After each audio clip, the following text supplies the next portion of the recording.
ہوں یہ ہمارے قریب کیوں ہے؟ کیونکہ اللہ والوں کے قریب بھی وہی ہوتا ہے جو اس کے قریب ہو۔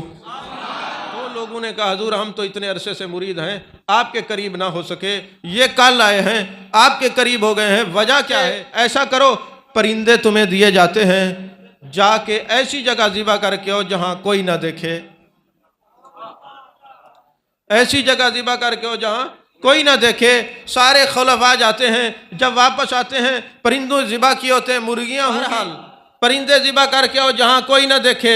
جب لوگ آئے خلفاء آئے، آپ نے پوچھا شیخ شہاب الدین سہروردی نے بتاؤ کہاں ذبح کیا؟ حضور جگہ کہیں نہیں ملی، قبرستان میں جا کے ذبح کیا۔ دوسرے نے کہا کھنڈر ویران میں ذبح کیا، کسی نے کہا جنگل میں بیابان میں ذبح کیا۔ اے بہاؤالدین زکریا آپ نے کہاں ذبح کیا؟ حضور آپ نے فرمایا تھا کہ جہاں کوئی نہ دیکھے، میں جہاں جاتا تھا وہ دیکھ رہا ہوتا تھا، میں ذبح نہیں کر سکا۔